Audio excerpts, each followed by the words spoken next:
ఎటువంటి ఏర్పాట్లు చేశారు? గాయత్రి, కార్తీక మాసం చివరి సోమవారం కావడంతో వరంగల్ ఉమ్మడి జిల్లా వ్యాప్తంగా ప్రముఖ ఆలయాలన్నీ కూడా భక్తులతో కిటకిటాడుతున్న పరిస్థితి. వరంగల్ ఉమ్మడి జిల్లా వ్యాప్తంగా శైవ క్షేత్రాలన్నీ కూడా శివనామ స్మరణతో కూడా మారుమోగుతున్నటువంటి పరిస్థితి. ఇటు భూపాలపల్లి జిల్లాకు సంబంధించి కాళేశ్వరం ఆలయంలో కూడా ఉదయాన్నే భక్తులంతా చేరుకుని అక్కడ గోదావరి నది స్నానం ఆచరించిన తర్వాత కార్తీక దీపం వెలిగిస్తూ కూడా వారి పూజా కార్యక్రమాలు కొనసాగిస్తున్న పరిస్థితి మనం విజువల్లో చూడొచ్చు. ప్రస్తుతం నేను హనుమకొండ నగరంలోని సిద్ధేశ్వర ఆలయంలో ఉన్నాను. ఉదయం నుంచే భక్తులంతా కూడా పెద్ద ఎత్తున వచ్చి కార్తీక చివరి సోమవారం కావడంతో కూడా భక్తులంతా పూజా కార్యక్రమాలు చేస్తూ వారి దీపాలు వెలిగిస్తున్నటువంటి పరిస్థితి. ఉమ్మడి వరంగల్ జిల్లా వ్యాప్తంగా ఉన్నటువంటి పాలకుర్తి సోమేశ్వర ఆలయం కావచ్చు, వేయిస్తంభాల గుడి, భద్రకాళి ఆలయము, హన్మకొండ నగరంలోని సిద్ధేశ్వర ఆలయము, ఇటు మల్లన్న దగ్గర కావచ్చు, కాళేశ్వరంలోని ఆలయం దగ్గర కూడా ఉదయం నుంచే పూజలు కార్యక్రమాలు కొనసాగిస్తున్నటువంటి పరిస్థితి. కార్తీక మాసం నేపథ్యంలో కార్తీక మాసం ఎటువంటి పూజా కార్యక్రమాలు చేస్తారు, వాళ్ళ చివరి సోమవారంలో పూజా కార్యక్రమాలు ఏ విధంగా ఉంటాయో హన్మకొండ జిల్లాకు సంబంధించినటువంటి సిద్ధేశ్వర ఆలయ అర్చకులు ఆయనతో మాట్లాడదాం. అసలు ఆయనతో ఎట్లా ఉంటుంది, కార్తీక సోమవారం మాసం అంతా ఎట్లా కొనసాగుతుంది, వాళ్ళ చివరి సోమవారం భక్తుల తాకిడి ఏ విధంగా ఉంది, ఎటువంటి పూజా కార్యక్రమాలు చేస్తారంటే? ఓం గం గణపతియే నమః. ఇది సిద్ధేశ్వర ఆలయము హన్మకొండలో ఉంది. ఇది స్వయంభూలింగము, దక్షిణ కాశీగా పేరుగాంచింది. కార్తీక మాసోత్సవంలో భాగంగా ప్రతిరోజు ప్రత్యేక రుద్రాభిషేకాలు నిర్వహించాము. ప్రతి సోమవారం అనగా 4 సోమవారాలు స్వామివారికి సుప్రభాత సేవతోటి ప్రారంభమయ్యి భక్తులు ప్రతి ఒక్క భక్తుడు గర్భాలయంలోకి వెళ్ళేసి వారి యొక్క అభిషేకం స్వతహా చేసుకునే విధంగా ఏర్పాట్లు చేశాము. ఈ స్వామివారికి ఏంటంటే ఇది పుట్టులింగం కాబట్టి వరంగల్ జిల్లాలోని ప్రజలు కూడా ఈ దేవాలయాన్ని దర్శించుకునేందుకు ఎంతో ప్రాముఖ్యంగా వాళ్ళు ఫీల్ అవుతారు. ఈ స్వామివారికి సాయంకాలం అనగా ఉపవాస దీక్షా భోజనం కూడా ఏర్పాటు చేశాము. ఈరోజు చివరి సోమవారం అనగా ద్వాదశి సోమవారం, ఏకాదశి ఉపవాసం ఉన్న భక్తులు ఈ సోమవారం ద్వాదశి వచ్చింది కాబట్టి వారు ఈరోజు ద్వాదశి దీపాలు పెట్టుకొని స్వామివారికి అభిషేకం నిర్వహించుకొని ఉపవాస దీక్షా భోజనం కూడా దేవాలయంలో వాళ్ళకి భక్తులకు తినే విధంగా భక్తులు స్వామివారి ప్రసాదం తినే విధంగా ఏర్పాటు చేశాము. గౌరీనత్తం అనగా 30 రోజులు ఉపవాసం ఉన్న భక్తులు ఈ గౌరీనత్తం గురువారం రోజు అమావాస్య తెల్లారి పాఠ్యమి దీపాలు గుండంలో వదిలిపెట్టుకొని జలంలో వదిలిపెట్టుకొని అమ్మవారికి ఓడిబియ్యం సమర్పించినట్లయితే వారి మాంగళ్యము పిల్లలు అందరూ సుఖ సంతోషాలతోటి ఉంటారని చెప్పేసి మన పురాణంలో ఉంది. అందుకే మహిళలు పెద్ద సంఖ్యలో ఈ యొక్క గౌరీనత్తం రోజు అమ్మవారికి ఓడిబియ్యం సమర్పించుకొని వారి యొక్క కోరికలు అమ్మకు విన్నవించుకొని కృతార్థుని కావాలని మా యొక్క మనవి. మొత్తం మీద వరంగల్ ఉమ్మడి జిల్లా వ్యాప్తంగా అయితే ఉదయం నుంచే ఆలయాలన్నీ కూడా భక్తులతో కిటకిటాడుతున్న పరిస్థితి. కార్తీక సోమవారం సందర్భంగా పూజా కార్యక్రమాలు కొనసాగిస్తున్నటువంటి పరిస్థితి. ఉమ్మడి వరంగల్ జిల్లా వ్యాప్తంగా ఉదయం నుంచి భక్తులంతా కూడా కిటకిటలాడుతూ శివనామ స్మరణతో కూడా మారుమోగుతున్నటువంటి పరిస్థితి కనబడతా ఉంది. Gayatri, right, thank you Venkat. Right, ఇక ఇదే అంశానికి సంబంధించి మరింత సమాచారాన్ని విజయవాడ నుంచి మా ప్రతినిధి వెంకట్ అందిస్తారు. వెంకట్, చూడండి వచ్చాను.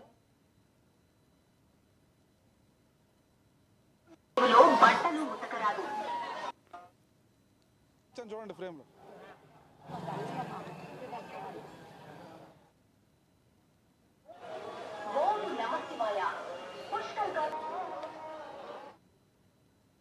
శివాలయాలన్నీ కూడా పెద్ద ఎత్తున సంబంధించిన ఆలయాలను కూడా భక్తులతో కిటకిటలాడుతున్నాయని చెప్పుకోవాలి.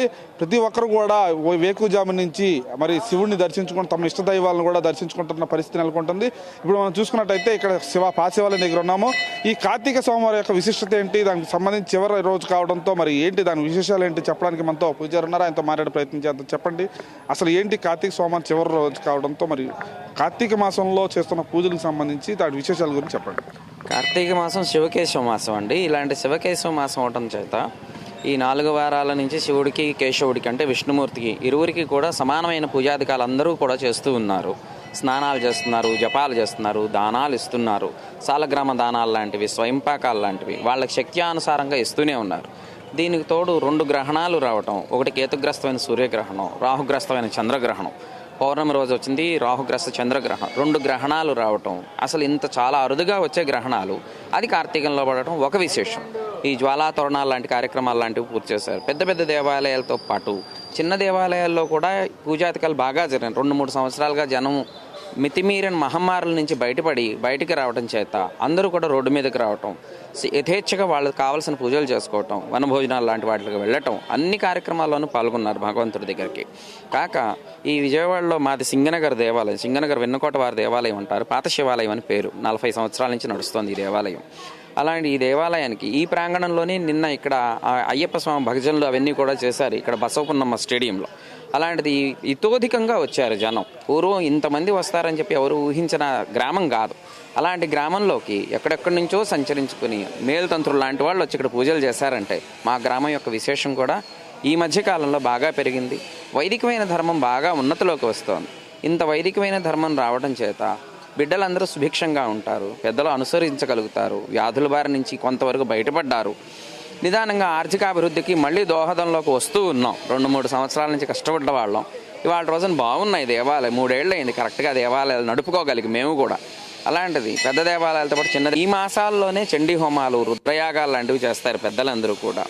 ఈ మాసంతో చాతుర్మాస్య దీక్షలు పెద్దవాళ్ళకి పూర్తవుతాయి. అందుకని వాళ్ళు కూడా బయటికి సంచరించగలుగుతారు. నలుగురికి కూడా అంటే స్వామీజీ లాంటి వాళ్ళు, ఇప్పుడు కంచి పీఠాధిపతి లాంటి వారు, శృంగేరి పీఠాధిపతి లాంటి వారు, వారి ఆశీస్సుల కోసం వారు ఒక్క దగ్గరే ఉండేవారు. అలాంటిది మొన్న మనం చూసాం కంచి పీఠాధిపతి కాకినాడకు వేయించేశారు. వారు మళ్ళీ కంచి వెళ్ళిపోతారు, అందరికీ కూడా దర్శనాన్ని ఇస్తారు. అలాంటి సందర్భాల్లో ఈ దైవారాధన అనేది ముఖ్యమైన భూమిక పోషిస్తుంది. వైదికం అన్నదానికి ముఖ్యమైన ఉద్దేశం నలుగురికి సాయం చేయడమే వైదికం. అంతే తప్ప మడి దడి ఇవన్నీ మనం పెట్టుకున్న నియమాలని చెప్పి ఛాందస భావాలు చాదస్తం కాదు. మనం ఒక నిర్ణయం చేయాలంటే ఒక స్నానం చేయటం, సంధ్యావందనం చేసుకోవటం, నలుగురికి సాయం చేయటం, మంచి దుస్తులు ధరించడం, మంచి దేవాలయానికి శుభ్రంగా ఉండటం, శుచిగా భోజనం చేయటం, ఏకభుక్తం చేయటం, ఇవన్నీ కూడా మనకి శరీరానికి సంబంధించి ఆరోగ్యానికి సంబంధించి ఉంటాయి. కాక వైదికమైన విధి విధానంలో భగవదేచ్ఛగా మనం ఉన్నతికి వెళ్ళడానికి బాగా ఉపకరిస్తాయి. అలాంటి ఈ మాసం అందరూ కూడా జాగ్రత్తగా చేసుకుని ఎల్లుండితో పూర్తయిపోతుంది అమావాస్య. గురువారం పోలీస్ వర్గం అని చెప్పి ఆడవాళ్ళు చేసుకుంటారు. దాంతో ఈ కార్తీక మాసం వరకు పూర్తవుతుంది. మళ్ళీ ధనుర్మాసంలో కలుద్దాం. శుభం. స్వస్తి. ఓకే, ఇది చూశారు కదా, కార్తీక సోమవారం చివరి వారం కావడంతో భక్తులు పెద్ద ఎత్తున ఈరోజు శివాలయాలు కానీ అదే అమ్మవారి ఆలయం కానీ ఇటు బెజవాడ కొండ మీద ఇంద్రకీలాద్రిపై వేయించేసి ఉన్న కొందరికమ్మ అమ్మవారి ఆలయం కూడా భక్తులతో కిటకిటలాడుతున్న పరిస్థితి నెలకొంది. వేకువజాము నుంచే జలు స్నానాలు, ఇటు ఒకవైపు వర్షం పడుతున్నప్పుడు కూడా జలు స్నానాలు చేసి మరి అమ్మవారిని అదేవిధంగా శ్రీ దుర్గామల్లేశ్వర స్వామివారిని దర్శించుకున్న పరిస్థితి నెలకొంటుంది. విజయవాడలో అనేక శివాలయాలు భక్తులతో కిటకిటలాడుతున్న పరిస్థితి ఉంటుంది. మహిళలు కూడా వేకువజామునే వచ్చి దీపాలు వెలిగించి తమ ఇష్టదైవమైన శివుణ్ణి పూజించుకుంటూ తమ కోరికలు నెరవేరేందుకు కార్తీక మాసం చాలా శుభకరమైన మాసంగా భావించి మా చివరి రోజు కావడంతో పెద్ద ఎత్తున భక్తులు రావడం జరుగుతుంది. గాయత్రి, కెమెరామెన్ రాజ్ కుమార్తో వెంకట్, ప్రైమ్ 9 న్యూస్, విజయవాడ నుంచి. Right, thank you Venkat. ఇక ఇదే అంశానికి సంబంధించి మరింత సమాచారాన్ని మా ప్రతినిధి నెల్లూరు నుంచి నరేష్ అందిస్తారు. నరేష్, చెప్పండి, కార్తీక మాసం చివరి సోమవారం కావడంతో నెల్లూరులోని శివాలయంలో ఎటువంటి ఏర్పాట్లు చేశారు అధికారులు? గాయత్రి, కార్తీక మాసం సంబంధంగా ఏదైతే చివరి సోమవారం కార్తీక సందడి కొనసాగుతుందని చెప్పుకోవచ్చు. చివరి సోమవారం కావడంతో భక్తులు కిటకిటలాడుతున్నారు. ఇప్పటికే కార్తీక మాసంలో వచ్చేటువంటి 4 సోమవారాల్లో ఈరోజు చివరి సోమవారం కావడంతో భక్తులు వివిధ ఆలయాల్లో శైవ క్షేత్రాలను కూడా శివుణ్ణి దర్శించుకునేందుకు కూడా వేలాది సంఖ్యలో భక్తులు తరలి వస్తున్నటువంటి పరిస్థితి కనపడతా ఉంది. తెల్లవారుజాము నుంచి కూడా ఇటు సముద్ర స్థానాలు, అదేవిధంగా పెన్నా పరివాహక ప్రాంతాల్లో ఉన్నటువంటి స్నానాలు చేసిన తర్వాత భక్తులు పూర్తి స్థాయిలో ఆలయాల్లో ఉన్నటువంటి దేవుణ్ణి దర్శించుకునేందుకు ప్రత్యేక అభిషేకాలు చేసుకునేందుకు కూడా వేలాది సంఖ్యలో భక్తులు ఇక్కడ తరలి వస్తున్నటువంటి పరిస్థితి ఉంది. ప్రస్తుతం మనం మూలేశ్వర స్వామి యొక్క ఆలయంలో ఉన్నాం. ఈ యొక్క ఆలయంలో ప్రత్యేకించి కూడా భక్తులు కిటకిటలాడుతున్నటువంటి పరిస్థితి కనపడతా ఉంది. చివరి సోమవారం కావడంతో భక్తులు ఇక్కడికి వచ్చి ప్రత్యేక అభిషేకాలు చేస్తున్నారు. కార్తీక మాసంలో ఎంతో భక్తి శ్రద్ధలతో కూడా ఈ యొక్క మాసాన్ని పూర్తి చేసుకున్నటువంటి పరిస్థితి కనపడతా ఉంది. శివాలయంలో ప్రత్యేకించి కూడా అభిషేకాలు కూడా ఈ యొక్క కార్తీక మాసంలో కొనసాగుతున్నాయని చెప్పుకోవచ్చు. కార్తీక సోమవారం చివరి సోమవారం కాబట్టి ప్రత్యేకించి కూడా ఇటు ఏదైతే మహిళలు భారీ సంఖ్యలో ఇక్కడికి చేరుకుంటున్నారు. వివిధ ఆలయాల్లో కూడా భక్తులు ఉదయం నుంచి కూడా తెల్లవారుజాము నుంచి కూడా శైవ క్షేత్రాలంతా కూడా శివనామ స్మరాలతో కూడా మారుమోగిపోతున్నటువంటి పరిస్థితి కనపడతా ఉన్నాయి. ఏదైతే సముద్ర స్థానాలు భారీ సంఖ్యలో కూడా మహిళలు ప్రత్యేకించి కూడా చూసుకుంటున్నారు. అయితే ఇక్కడ ప్రత్యేకించి ఇక్కడ ఏదైతే ఆలయాల్లో మహిళలు ఇక్కడ దీపాలు పెడుతున్నారు. ఇటు 1,000,000 దీపాల యొక్క 1,00,000 దీపాలను కూడా పూర్తి స్థాయిలో కూడా మహిళలు భక్తి శ్రద్ధలతో ఇటు ఉపవాసం ఉంటూ కూడా సాయంత్రం సమయం సమయంలో ఎక్కువ మంది కూడా ఇటు ఆలయాల వద్దకు చేరుకొని తమ అనుకున్నటువంటి కోరికలు తీరాలనే ఉద్దేశంతో కార్తీక మాసంలో ఎక్కువగా ఇటు దీపాలను కూడా వెలిగిస్తున్నటువంటి పరిస్థితి ఉంటుంది. సో మనం చూస్తున్నటువంటి ఈ ప్రాంతం అంతా కూడా మహిళలు ప్రత్యేకించి కూడా దీపాలు వెలిగిస్తున్నారు. దీపాలు వెలిగిస్తే కోటి దీపాలను ఏదైతే కార్తీక మాసంలో పూర్తి స్థాయిలో కూడా మహిళలు అదేవిధంగా ఎవరైతే మగవారు ఉంటారో వాళ్ళు అనుకున్నటువంటి కోరికలు తీరుతాయనే ఉద్దేశంతో ఎక్కువ సంఖ్యలో కూడా భక్తులు ఇక్కడికి వస్తూ ఉన్నటువంటి పరిస్థితి కనపడతా ఉంది. ఏదేమైనా కూడా నెల్లూరు జిల్లా వ్యాప్తంగా కూడా శైవ క్షేత్రాలంతా కూడా శివనామ స్మరణలతో మారుమోగుతున్నటువంటి పరిస్థితి ఉంది. ప్రత్యేకించి ఈసారి కూడా శివనామ స్మరణలతో పాటు అయ్యప్ప స్వామి మాలలు శివుని యొక్క మాలలు కూడా ఎక్కువ మంది కూడా ఎక్కువగా వేశారు. అయితే కార్తీక మాసంలో అంతా భక్తి శ్రద్ధలతో కూడా ఈ యొక్క మాసం అంతా కూడా మహిళలు ఎక్కువ మంది పూజలు అందుకుంటున్నటువంటి పరిస్థితి ఉంది. లోపల ఇక్కడ శివాలయం ఇది చాలా ప్రత్యేకించినటువంటి శివాలయం. దశాబ్దాల కాలం నుంచి కూడా చరిత్ర దాగినటువంటి ఈ యొక్క శివాలయానికి వేలాది సంఖ్యలో భక్తులు వస్తున్నటువంటి పరిస్థితి ఉంది.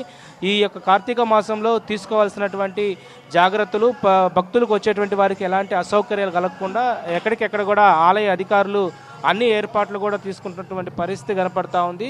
వివిధ ఆలయాల్లో ఎక్కువగా ఈ యొక్క శివనామ స్మరాలతో మారు మోగుతున్నటువంటి ప్రాంతం అంతా కూడా ప్రస్తుతం మనం చూడొచ్చు. ఎక్కడికెక్కడ కూడా భక్తులు ఉన్నటువంటి ప్రాంతాలంతా కూడా ప్రత్యేకించి ఇటు ఆలయ అధికారులు అన్ని ఏర్పాట్లు కూడా చేస్తూ ఉన్నారు. ఈ యొక్క కార్తీక మాసంలో ప్రధానంగా ఎప్పుడు లేని విధంగా కూడా ఈ యొక్క శివాలయాలకు భక్తులు వస్తున్నటువంటి పరిస్థితి ఉంటుంది. మనం ఇక్కడ చూడొచ్చు. ఈ యొక్క ఆలయం లోపలికి ఉదయం 4 గంటల నుంచి కూడా వేలాది సంఖ్యలో భక్తులు వెళ్ళి శివుని యొక్క దర్శనం చేసుకున్న తర్వాత కొన్ని ప్రత్యేక అభిషేకాలు కూడా చేసుకుంటున్నటువంటి పరిస్థితి ఉంది. మహిళలు క్యూ లైన్లో నిలబడుతున్నటువంటి పరిస్థితి మనం చూస్తే క్యూ లైన్లో దాదాపు కూడా 3-4 గంటలు కూడా వేచి ఉండాల్సినటువంటి పరిస్థితి. ఎందుకంటే కార్తీక మాసంలో చివరి సోమవారం కాబట్టి ఇక్కడ ఈ ఆలయానికి ఎక్కువ మంది కూడా భక్తులు వస్తున్నటువంటి పరిస్థితి ఉంది. ఆలయ అధికారులు బారికాడ్స్ని ఏర్పాటు చేశారు. ఎక్కడ ఎలాంటి ఇబ్బంది కలగకుండా అవాంఛనీయ కూడా సంఘటనలు జరగకుండా కూడా, ఎందుకంటే మహిళలు ఎక్కువగా దీపాలు వెలిగిస్తూ ఉంటారు. ఇక్కడ మనం కార్తీక మాసంలో మహిళలు ప్రత్యేకించి ఈ యొక్క దీపాలు వెలిగించేటప్పుడు ఉసిరికాయలో కూడా ఈ యొక్క దీపాలను వెలిగించి తమ కోరిన కోరికలు తీరాలనే ఉద్దేశంతో ఈ యొక్క ఆలయాల్లో ఈ యొక్క దీపాలు వెలిగిస్తున్నారు. మనం చూస్తున్న విజువల్స్లో ఉసిరికాయలో దీపం ఉంటుంది. సో ఇక్కడ చాలా ఈ యొక్క ప్రత్యేకత ఉంది ఈ యొక్క దీపాల యొక్క అలంకరణలో. ఎందుకంటే కార్తీక మాసంలో మహిళలతో పాటు పురుషులు కూడా తాము అనుకున్నటువంటి కోరికలు తీరాలనే ఉద్దేశంతో కార్తీక మాసం అంతా కూడా ఆలయాలకు వచ్చి ఈవినింగ్ పూట భక్తి శ్రద్ధలతో ఈ యొక్క శివుని యొక్క దర్శించుకున్న తర్వాత ఇక్కడ అభిషేకాలను కూడా చేసుకుంటున్నటువంటి పరిస్థితి మాత్రం ఉంది. సో కార్తీక సందడి కొనసాగుతుంది. కార్తీక చివరి సోమవారం కాబట్టి వివిధ ఆలయాల్లో వేలాది సంఖ్యలో భక్తులు శివనామ స్మరణతో ముందుకు కొనసాగుతున్నటువంటి పరిస్థితి కనపడతా ఉంది. Gayatri. Right, thank you Naresh. ఇక ఇదే అంశంపై మరింత సమాచారాన్ని గుంటూరు నుంచి మా ప్రతినిధి రవికృష్ణ అందిస్తారు. రవికృష్ణ.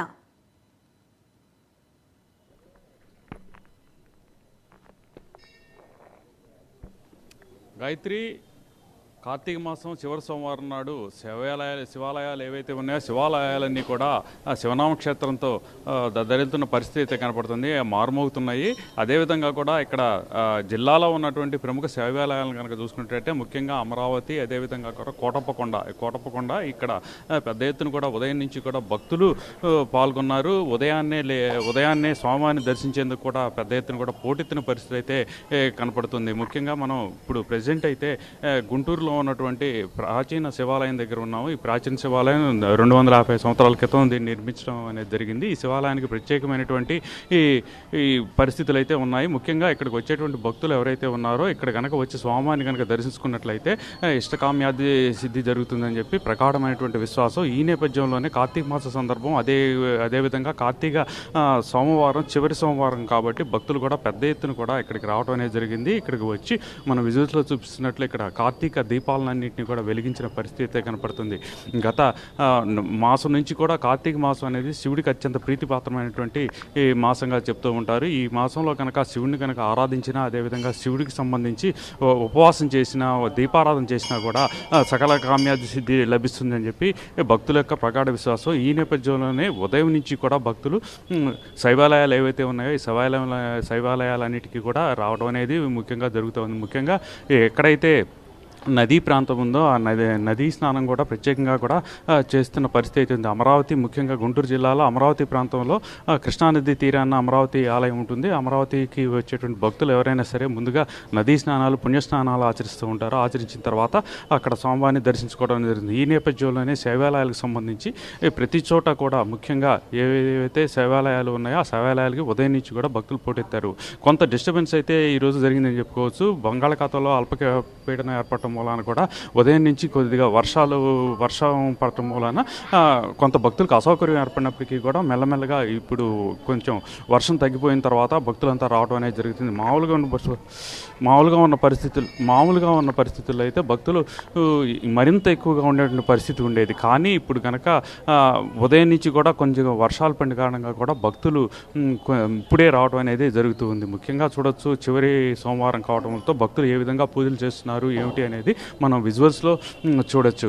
ఈరోజు ముఖ్యంగా ఈ శివపార్వతుల కళ్యాణం కూడా జిల్లాలో ఉన్నటువంటి వివిధ ప్రాంతాల్లో కూడా శివపార్వతుల కళ్యాణం జరిగేటువంటి పరిస్థితి అయితే కనపడుతుంది. Over to studio. Right, thank you.